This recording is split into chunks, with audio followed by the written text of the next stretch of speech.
typically paid in kind, namely food. Craft specialization emerged and various guilds were formed. Writing joined storytelling for communication. Literacy was initially limited to specialist folk, often tied to religions. Until recently, economic transactions occurred through barter and exchange of valuable objects, such as coins and cowrie shells. In feudalism, you worked for the master, who took care of your immediate needs. Around the time of the Industrial Revolution that began in Western Europe about 250 years ago, more severe exploitation of the poor occurred. People became wage slaves as they worked the mills and factories. To cope with increasing poverty, poor laws were passed.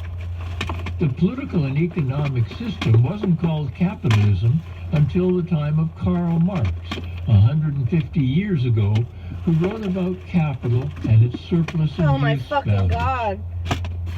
Profits came from exploiting natural resources and workers, then including owned slaves. Adam Smith was misquoted as saying that if we each followed our greed, it would be best for all of us. Some capitalists were much more greedy than others. They deforested more. They mined more. They beat their slaves more. They had factories built that polluted more. Capitalism became the entrenched mode of production. Groups objected and talked about socialism, and then communism. Several major revolutions erupted to overthrow the prevailing mode of capitalism. Examples include the Russian Revolution in 1917, the Chinese in 1949, and the Cuban in 1960. These nations look considerably different today, as does capitalism. Neoliberalism has become the prevailing mode of societal organization. As I've said, it represents the gushing up of our resources to those already rich and powerful. The rationale being that their even more excessive wealth will ultimately trickle down to the rest of us. In many countries, such as the social democracies of Europe, government spending on the lower classes had become fairly generous. However, the benefits which the population has come to expect are now being stripped away by the austerity policies promoted by neoliberalism, especially after the subprime mortgage crisis in 2008-9. The term austerity is widely used in Europe to describe governments providing less to the people than they used to. It is not used here much, as most downtrodden people in America blame themselves for not working hard enough. Here, people are expected to pull themselves up by their bootstraps. Work hard and you can achieve anything. That's the American mantra. We pride ourselves on living in a democracy.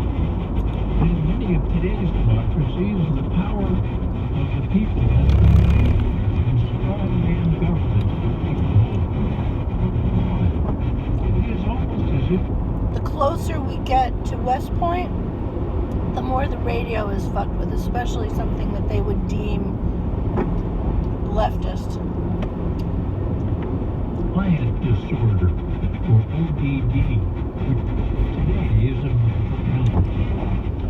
Today, there's a global tendency for electing authoritarian leaders who have little interest in the needs of the common man and woman. Like our child, recently, as adults, many of us accept such leaders. Why this has become common is debatable, but there's a general sense that post-World War II democracies have not succeeded in meeting our expectations. We need to try something different, and report to having parents tell us what to do.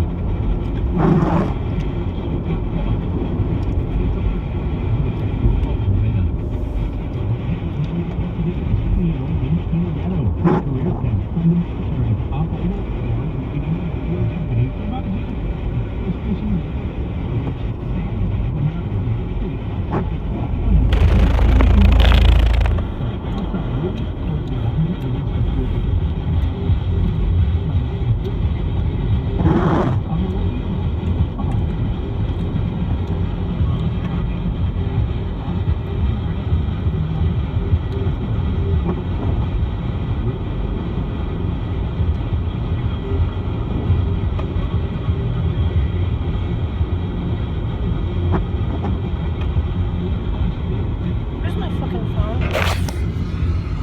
See, as soon as you get close to West Point, they don't want you listening to the radio.